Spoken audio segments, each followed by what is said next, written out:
What's up, everybody? Welcome to day 21, 3 weeks in a row of the I'm Curious to Know project.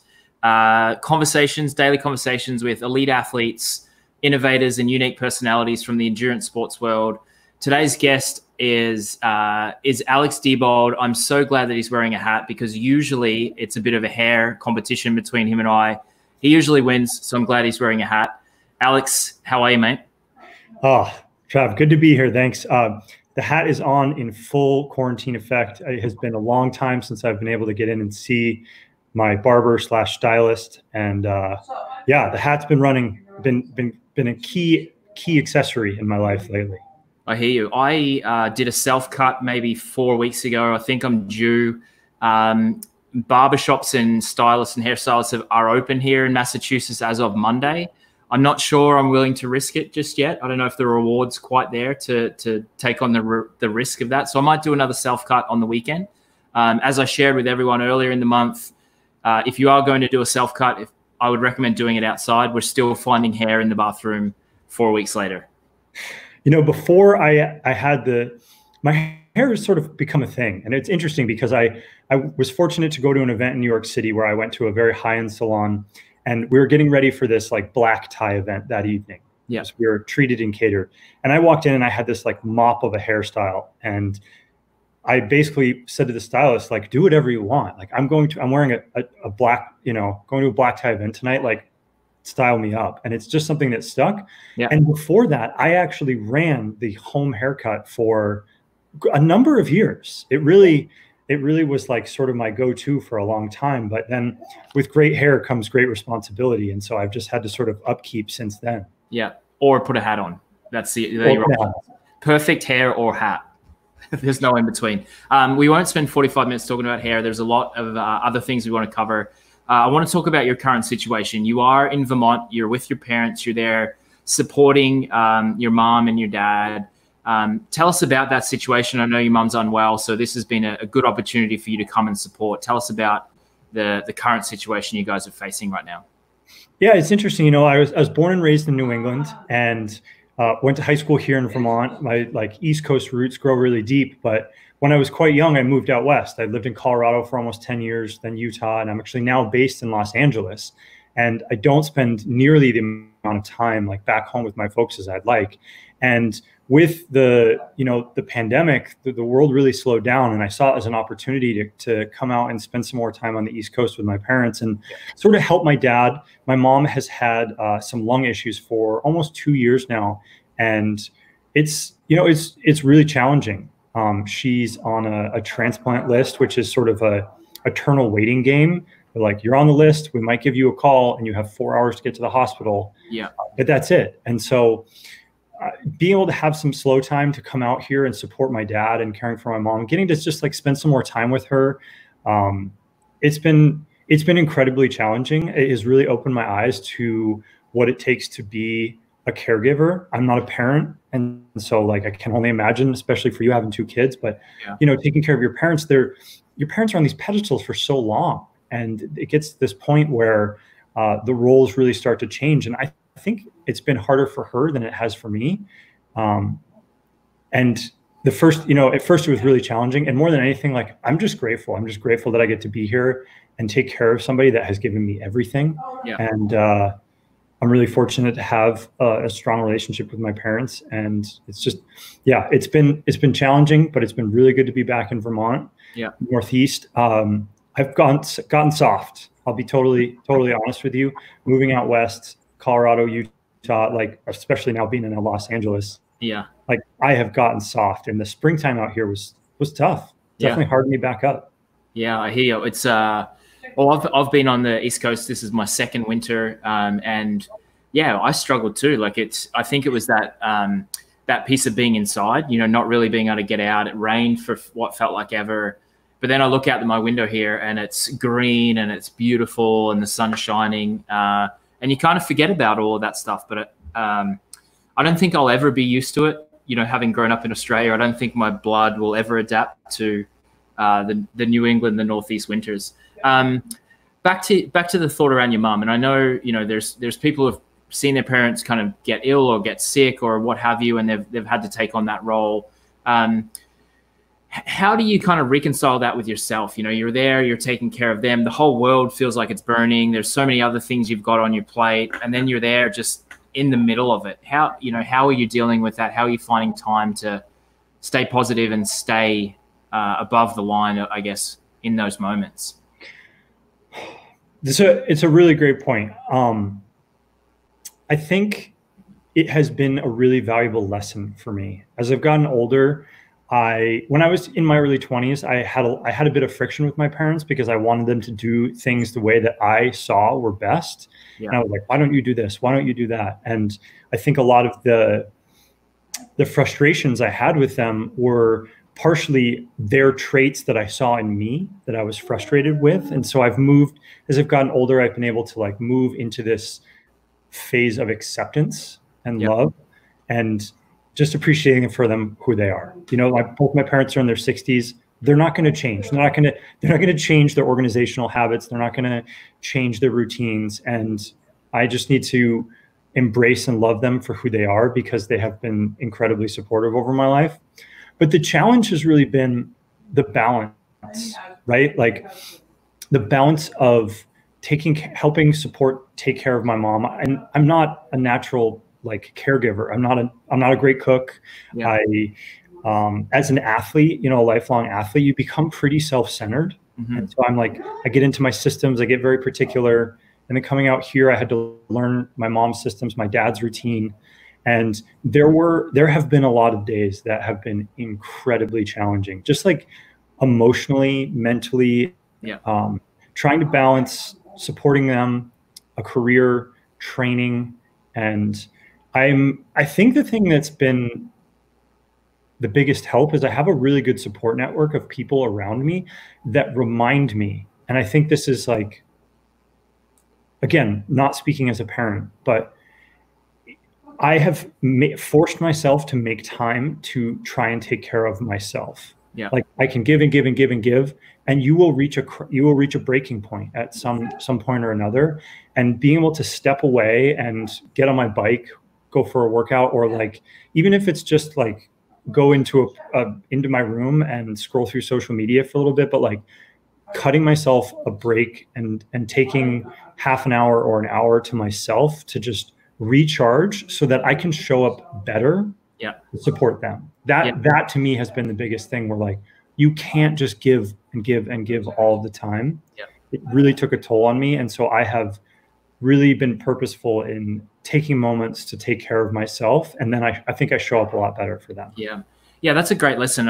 Two lessons that I heard from you there. One is that ability to be able to prioritize what you need and taking those moments for yourself, because then you do show up more powerfully for the people that need you. But also the challenge, like even if, you know, your parents aren't sick, your parents are healthy, being in their environment as an adult and having your own ways and having your own systems, as you describe, is challenging as it is, let alone having to deal with the fact that, you know, you need to be more careful and take care of your mom as well. So it's, you know, it's a unique dynamic, and hats off to you for kind of stepping up and doing that. You did talk about your athletics. You did talk about your sport and training, and we haven't even got there, but I want to hear, you know, a little bit about your story. You grew up in Vermont, as you mentioned. You went to Stratton Mountain School. You were on snowboard from when you were 4 years old.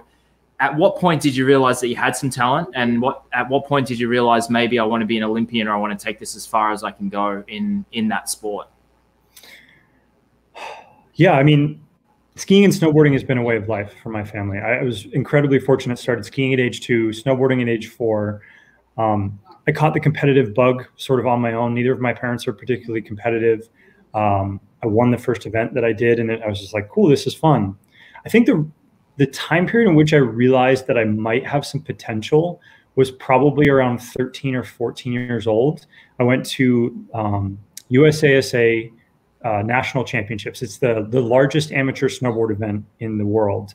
And I happened to get on the podium there. I got 3rd. And I got invited to apply to Stratton Mountain School. And that was when things sort of clicked. Like, this is a fun thing I do on the weekends, and now maybe there's a chance to take it a little bit more seriously. My family relocated here to Vermont. I went to Stratton Mountain School, and when I graduated, I got one college acceptance letter, and I got a letter in the mail, this was that long ago, that invited me to the onto the U.S. national team. I had always wanted to be an Olympian. I kind of didn't really care.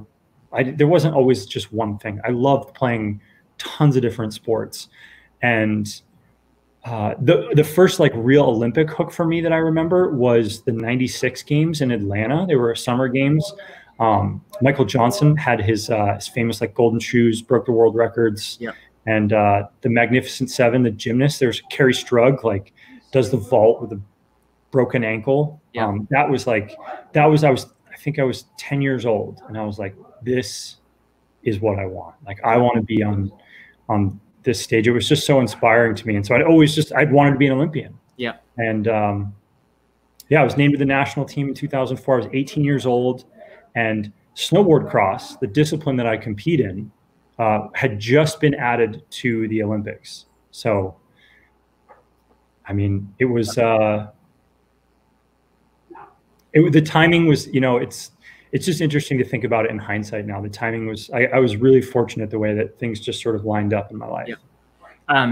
I've heard that from many Olympians, the fact that they grew up and they, there was a moment in time or a bunch of moments in time where they look at these heroes and these people who are on the biggest stage and like, that's exactly what I want to do. I don't know how I'm going to get there. I don't know what I'm going to get there for, but that's exactly what I want to do. Growing up in Australia, we had, swimming was important in Australia. So we grew up watching Ian Thorpe and Grant Hackett and those Michael Klim and the swimmers and those type of things. And I remember having those moments myself of being like, man, this is the greatest thing I've ever seen. And you're glued to the TV for 2 weeks in a row.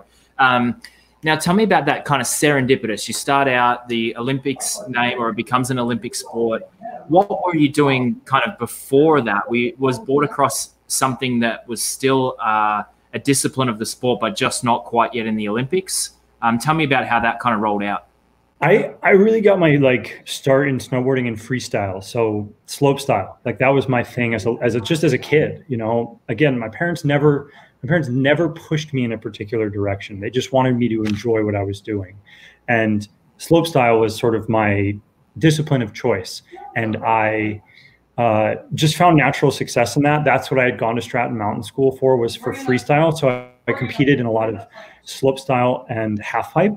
Yeah. But what was really important to my coaches at Stratton Mountain School was being a well-rounded athlete, being a well-rounded snowboarder. And so I actually competed in all 5 disciplines. I took up racing alpine, both GS and slalom, and then snowboard cross is really a combination of all of those. And if we weren't off competing at one of the higher elite events, we would compete locally in every discipline. And my body type, I'm 6'2". I'm a pretty tall human, and it sort of naturally led itself to genetically being good at border cross. The freestyle background that I sort of grown up with gives me advantage on courses that are a little bit more technical. And then, as a 14 or 15-year-old, learning the alpine aspect, those skills are still the skills that I still work on now. And it just snowboard cross had never been exactly what I had imagined. But to the people who know what they want to do when they're 13 years old, hats off. Yeah. And in hindsight now, I think I feel so fortunate that I went into snowboard cross, because it's allowed me to have a pretty long career. Been on the national team for almost 15 seasons. I'm 34 years old at this point. And snowboard cross, you don't really hit your prime until you're mid to late 20s. And I've been fortunate to stay healthy, and it's just I love it. I still love racing snowboard cross. Yeah. Well, it's interesting because I think, you look at different sports, and I think as you're a kid, really your passion and your joy and your love for the sport is what kind of helps you develop those skills. And I would imagine even more so when you're out there snowboarding, you're probably with your buddies, you're trying tricks, you're jumping off stuff, your skills are developing when you're having the most fun you could have in your life. So I think you're fortunate to be able to have that. Tell me about kind of some of the specifics about boardercross. What has allowed you to continue in the sport so long? You mentioned taking care of yourself. You mentioned kind of the longevity. Tell me about some of those specifics that have helped you continue. Yeah, I mean, first and foremost, like staying healthy. Staying healthy, like snowboarding is incredibly dangerous. Snowboard cross, all disciplines of snowboarding are particularly high impact, right? Like blown out knee, torn ACLs are so common. I've had 2 surgeries, one on my hand, one on my shoulder. But I've been really fortunate to stay healthy. And the interesting aspect, I think, with snowboard cross in particular, like of snowboarding was really founded in counterculture, right? It got a lot of its roots from skateboarding, surfing. And I grew up just, again, naturally, like I enjoy training. I enjoy working out. It makes me feel good. And so I had started that from a very young age. Again, with no pushing, no direction. And so when I came to Stratton Mountain School, dryland training was, I was in high school, was taken very seriously. And even at that young age, in comparison to some of my counterparts, I enjoyed training. I got my first road bike when I was 16, I think. And that was not something that snowboarders did, but I liked riding bikes. I still ride bikes. And it's just that was like a good example of like, I got a bike to stay fit and increase my fitness. And I think a dedication to just taking care of my body has really allowed a lot of longevity in that. And still to this day, it's so ironic. Like there's this interesting dichotomy in snowboarding where it's like, oh, you're like a jock, if you will, in that I enjoy going to the gym. I enjoy yoga. I enjoy taking care of myself. And snowboarding has this like brand image of a lot of partying. Yeah. And I enjoy partying. I'm not going to like shy away from that at all. Yeah. But it's interesting in that sometimes I felt like I wasn't taken seriously as a snowboarder because I enjoyed training so much. Right. And the thing that I think is so lame about that is like, even now at 34, I train pretty hard. I'm proud of that fact. And I love snowboarding. Like plain and simple, I love going out. I love riding POW. I love touring in the backcountry with my buddies. I still like riding half pipe. And whether or not I enjoy training or not, like I don't think should say anything about my love or passion for the sport. But I've always sort of had this like chip on my shoulder about how much I do dedicate to training. It's interesting because, I had Andrew Ference on the show yesterday, who you know well as well. And he talked a lot about that, actually, about how he got his start, and his career was purely because of the work that he put in. He was way ahead of the game as far as nutrition, recovery, heart rate training, getting on the bike, doing the cross training. That's the only reason he's Andrew Ference. If he doesn't do those things, he doesn't make it.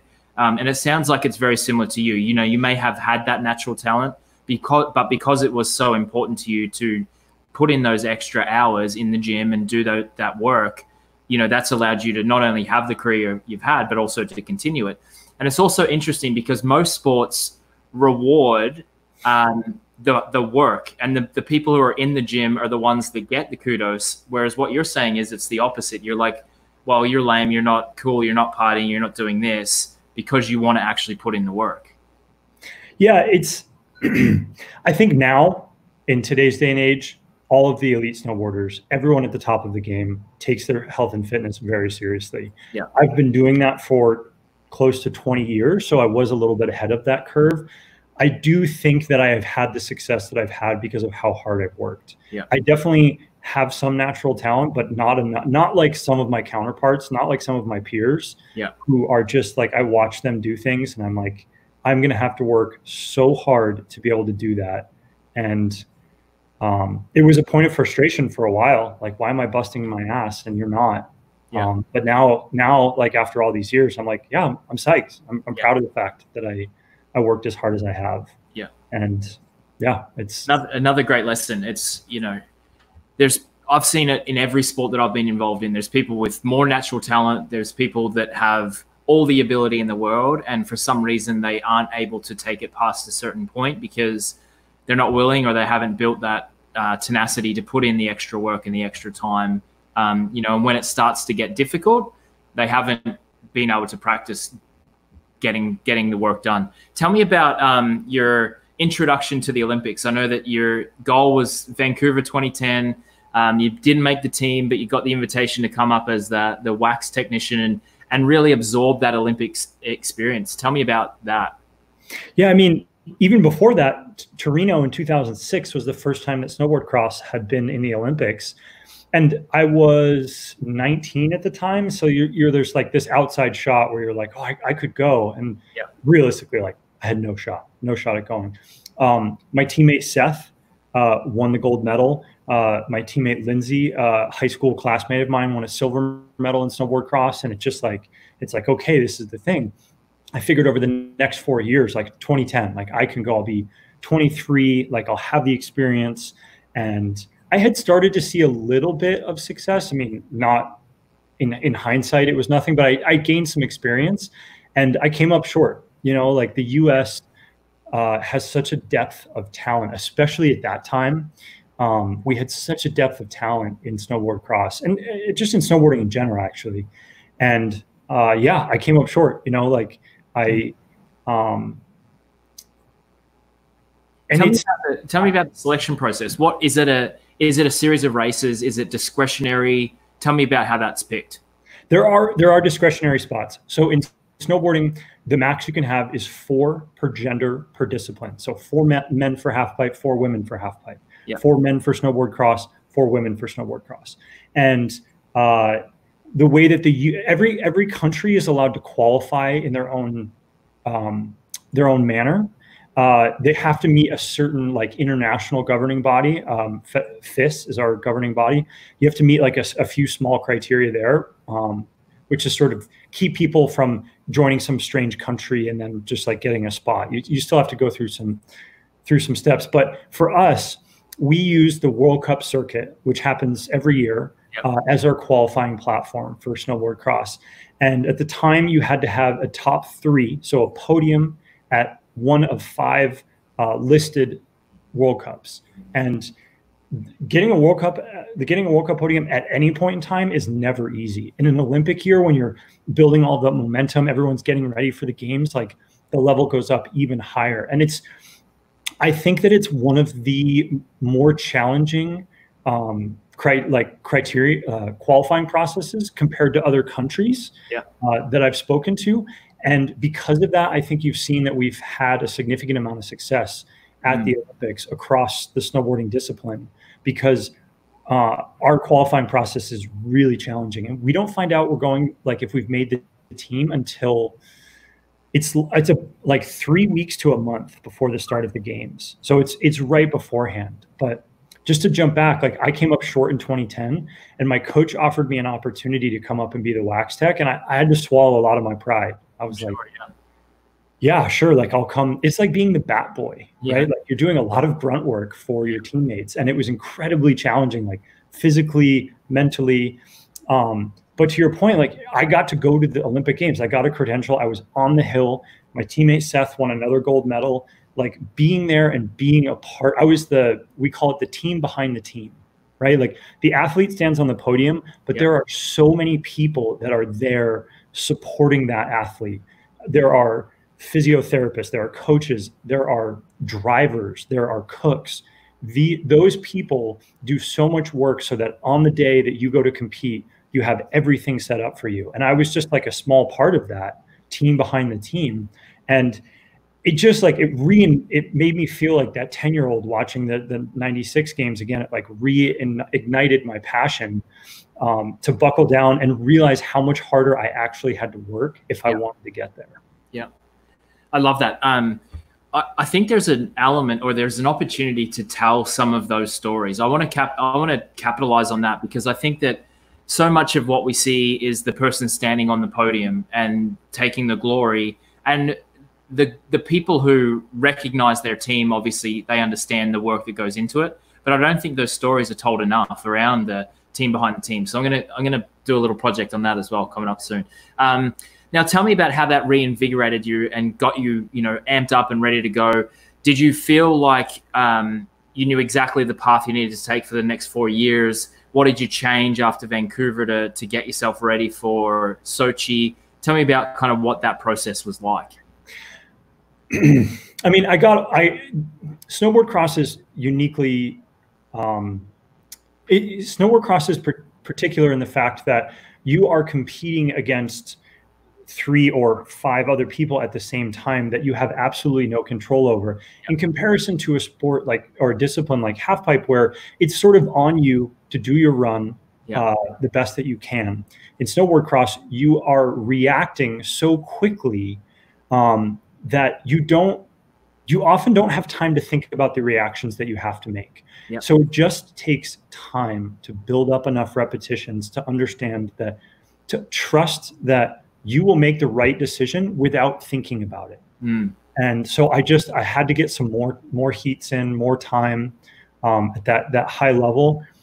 But also I dove in. I started spending a significant amount of time in Park City, Utah, training with a strength and conditioning coach, much more full time than I had been. I mean, I had been training before that, but the difference between what I was doing when I was like 21 and 22 and even what I'm doing now is so drastically different. So getting in the gym, working with a trainer almost 5 days a week. I would go out to Park City. I was living in Colorado at the time. I'd go out to Park City for 3 months every year. And live at a team house and go and train almost every day with the strength and conditioning coach. And it really it's those marginal gains that we talk about, and it just the gains that I made were pretty significant. I've always been really interested in the ability, like you talk about, to react to certain situations, and how you can actually replicate that in training, because you're not going to stand in the starting gates against 5 people every time you go out,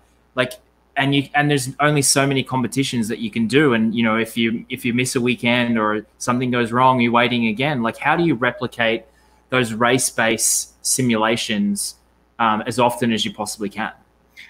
To be honest with you, there's no way to replicate it. There's really no way to replicate it. I spend a lot of time working on the basics. Honestly, the basics of turning your snowboard and body movement, so that when you're reacting, your default is to go into these strong, stable positions.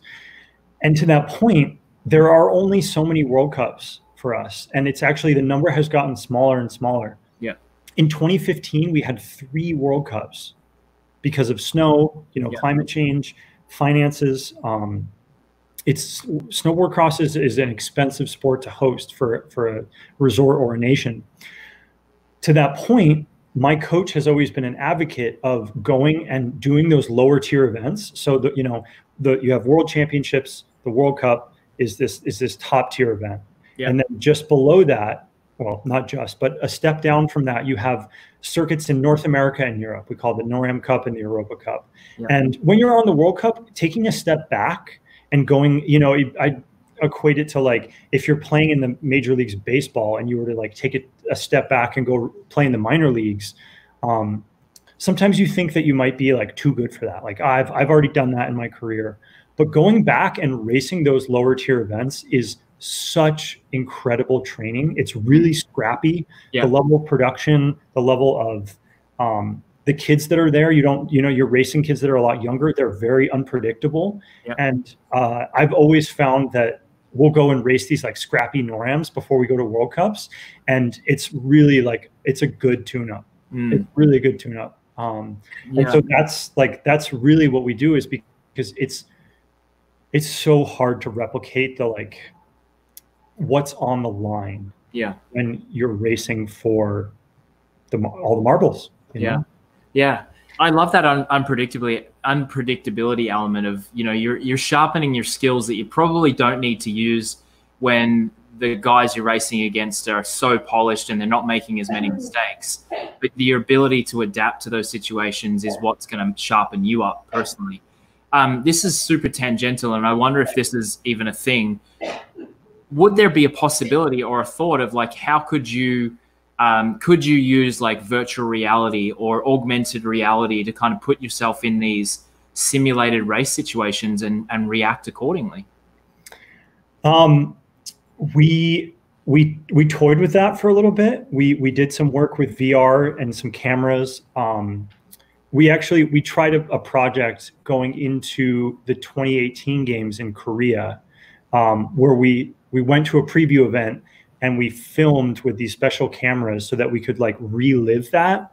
Yeah. It's not as beneficial for snowboard cross because one of the biggest challenges is the other competitors that you are going head to head against. Whereas in alpine ski racing, there's a huge advantage to getting to know the tracks. You have, they go to the same tracks over and over and over again. Yeah. And the younger guys who have never been there don't know what that looks like. And so they can use VR to get familiar with the setup there. But for us, it's not as beneficial because the biggest challenge is like every single heat, every single run at a race is different no matter what. Yeah. And you really have to be adaptable. Yeah. That, like, it must be so frustrating sometimes. Like, you could be in the best shape of your life. You've had an amazing run. Like, you're just on top of your form, and some clown like takes you out, or, you know, falls in front of you, or like, there's so many things that you could never plan for. It must be so frustrating sometimes. Yeah. We always joke, like, the fastest guy or girl doesn't usually win. Yeah. I mean, they do sometimes, but there's so much unpredictability. It is so incredibly frustrating. When you do it long enough, the joke is like you give gifts and you get gifts. Yeah. There are times when you're in fourth place and somebody crashes in front of you and you get a free pass through the next round. Yeah. And there are other times where you're in first and second battling, like way out in front, and somebody clips you and that's it. Your day's done. Yeah. And once you've done it long enough, you just learn to understand that it is just the way that it goes. Yeah. And that actually, that happened to me really in 2018. So in 2014, I went to the Olympics. I was incredibly fortunate to have some success. And in the years after that, 2017 leading up to the 2018 games, like, I had the best season of my career. I had a number of World Cup podiums. I was healthy. I felt good. And I came into 2018 ready to the level that I thought I needed. And I actually felt like I was racing at a very, very elite level. Like, I was happy with my snowboarding, and things just did not go my way. It just, like, the dominoes just did not fall in my direction. And unfortunately, I ended up going to Korea as an alternate. Like, I didn't get to compete there. And it was a big wake-up call for me. And I have lived, like, very much lived that frustration. Yeah. And you've been open and somewhat vulnerable and talking about your truth and talking about some of the struggles you've had mentally with, depression and post-season blues and all of these things. And I think it's been it's been great that you've been able to share those things, because hopefully it helps other people get through some of their challenges. But is that, a part of it? There's somewhat of that unpredictability and that those feelings that kind of come up that have, resulted in some of the things that you've experienced? Yes and no. I think that I'm still learning. I'm still learning, still processing, and trying to understand where that, like, postseason depression comes from. It is very much a real thing. And especially as a male in athletics, you're supposed to have this bravado. You're supposed to be strong and tough. And so to talk about your feelings, it's really challenging. Yeah. It takes a lot of courage and a lot of strength. And I think you see it happening more and more. Michael Phelps, like, one of the greatest Olympians of all, the greatest Olympian of all time, like, coming out and talking about how he's dealing with depression. And it allows the rest of us to be like, you know what, I'm not alone. I'm going to step up and I'm going to speak about this. You, as an athlete, you tie so much of your self-worth and your purpose to your accomplishments and to your discipline and your results. And when you don't have that thing to focus on, especially for me personally, I can speak to the fact that, like, snowboard cross, there is so much intensity. There's so much risk involved in a race. your focus, you have to like, there are a lot of races where I have to talk myself up and be like, you could get hurt in this run, and you have to like push past this if you want to succeed. And it's this like level of adrenaline and focus that I haven't found anywhere else in my life. And when that fades away, you have 6 months, you know, our off season is significantly long. You're sort of left there sitting like, well, what now? And over the course of the last year, I have started to transition into a career, and I still have been struggling with in a new way. In like, I identified as like Alex, this athlete. Yeah. And I tie so much of my self-worth to my results, and trying to separate out like who I am as a human being away from that has been incredibly challenging. Yeah. I'm sure. I have, you know, I've never competed at the level that you have, but I still have that myself, you know, transitioning out of being an Ironman athlete and having my accident. And then all of a sudden that, you know, that career path or that idea is taken away, you know, and then you become a parent and your identity changes all over again. And then you still got goals, and so there's so many of these little elements that I can understand and respect. And for you to put yourself out there as a personality within sport and share that, I think is really meaningful and helpful. So I appreciate you stepping up to the plate for us on that one. Yeah, absolutely. The one thing that I found through it is that, like, to that finding my purpose, I really enjoy helping people. I enjoy, you know, being a sounding board for someone that is going through something similar. I put something up on social media, which is really what started that conversation. And I was amazed at how many people, friends of mine, reached out and said, hey man, I'm going through the same thing. Yeah. And now I reach out to some of those people like in the springtime, like, hey, how are you holding up? Yeah. Sometimes people will brush you off, and it's up to them if they want to open up or not. But just being there, letting people know that you're there, if they just want to shoot the shit and that they can vent to you, has provided a lot of, I don't know, satisfaction, fulfillment. Yeah. And did you experience that on your own side? So when you did, you know, open up and then people do check in on you and reach out to you, you know, was that helpful for you, knowing that other people see you and care and hear and they're going through the same thing? Yeah, it's more than anything. It's really nice to know you're not alone, because so often you think that you're the only person with these problems in the world. I would look at my situation and be like, I'm healthy. I'm incredibly fortunate to be doing what I love for a career. Yeah. And then I'm depressed or I'm sad. You feel guilty. You feel like there are people that are struggling in the world, and here I am, like, bummed out about the fact that, like, I can't do another snowboard race. And so just knowing that you're not alone and finding people to talk to, it allows you to dive in and realize that it's okay. And it helped me learn how to process. Yeah. Which is hard too, because you know, the feelings that you're expressing to me there is you're feeling guilty and you're feeling like, oh, why should I be sad? I've got everything going for me. It just creates this like cycle that you keep, you know, so I can, what would be your recommendation if someone is experiencing that? Someone's feeling, especially this time, you know, we're going through this really unprecedented, I hate using that word because it's overused, but we're going through this moment in time where people are struggling. There's no playbook for this. Like, what would you recommend people do if they are feeling like, you know, they're sad, depressed, they're going through something that they're not sure how to deal with? It's challenging, but I think the best thing you can do is to talk to people. Be open about it.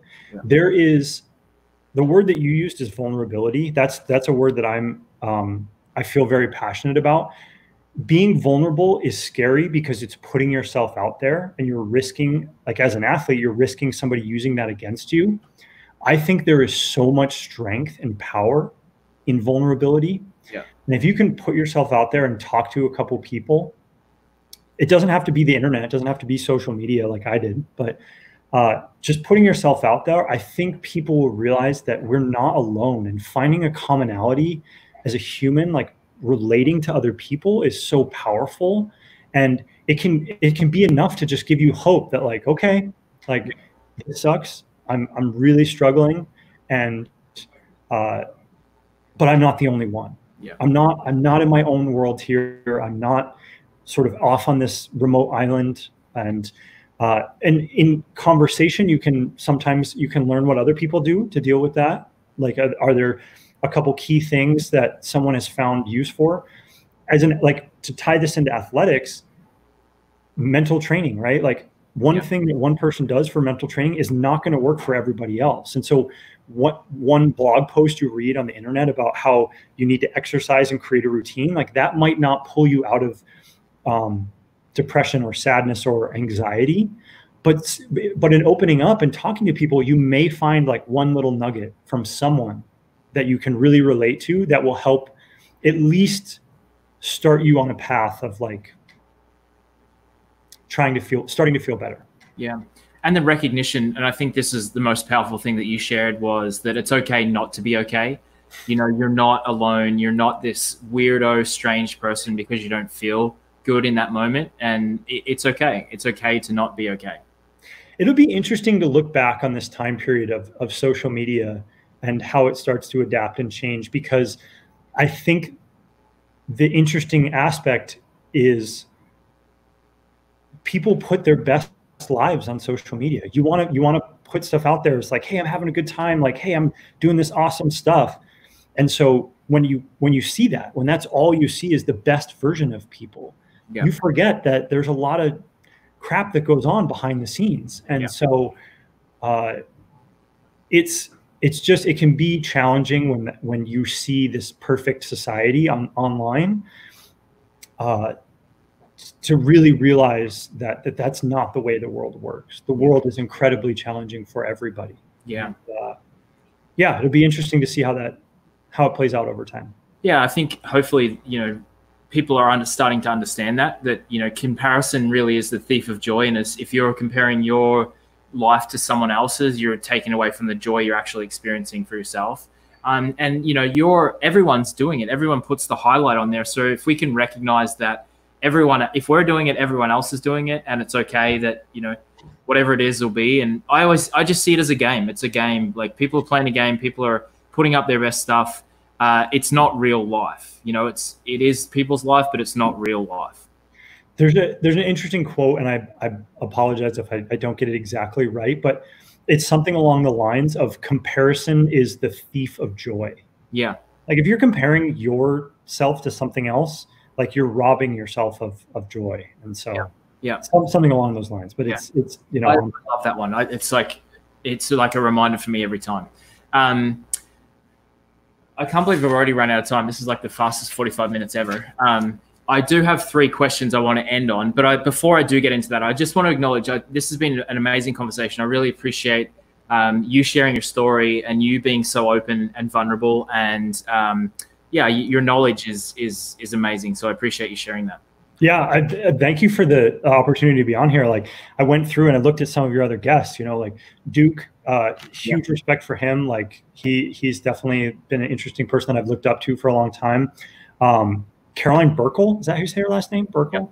Yeah. I didn't realize she was on. I follow her on social media. She and I train out of the same facility in Southern California, and I just have like so much respect for what she's done as an athlete. And so it's cool to be a part of this conversation alongside those names. It's really cool to look back actually and be like, wow, I know these people. Like, I have a relationship with these people. It's pretty amazing. Like, that's been a real highlight, to be reconnecting with you and reconnecting with Carol and Duke, and just kind of getting back into conversation in a, you know, a unique format. It's been really fun. So 3 questions. First one, what's one thing that's changed for you during this isolation period that you want to keep once we go back to whatever this new normal is that we're approaching? That is an excellently challenging question. I think the one thing that I want to take with me out of this is really being purposeful of taking a specific time for myself every week to recharge, just to take care of myself, like stepping away from my responsibilities as an athlete, as, you know, as in my career, and just like whatever that is, going for a run, riding my bike, unplugging, like and doing it purposefully, not just doing it for the sake of doing it, but being like, I'm going to go take some time for myself. Yeah. And holding that space for yourself too, because so often, and I can imagine that 3 weeks, 4 weeks down the track, you're like, oh, I could use that hour back, or I could use that 2 hour period back. So like keeping accountable to yourself to keep that space for yourself. Second question, what's one thing that you thought was important before isolation that you're happy to leave in the past?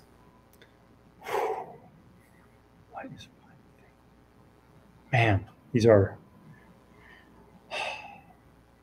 what is one thing I thought was important? That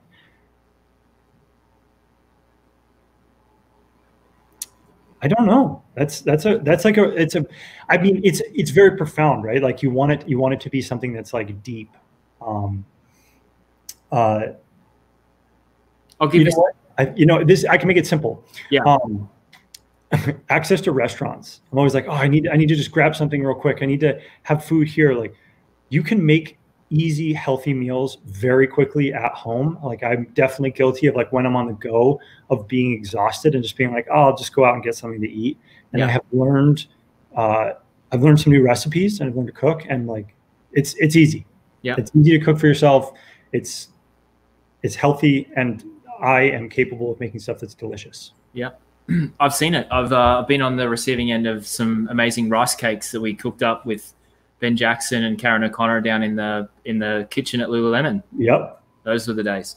I like that one. I was going to give you some examples, but a lot of people talked about spending money, like not spending less money and not worrying about buying things. Other people talked about social media and, leaving that in the past and feeling like you have to show up and you have to be relevant. So, and the cooking ones come up as well. So you're in good company. Number 3, what's been your most memorable moment of joy during this isolation period?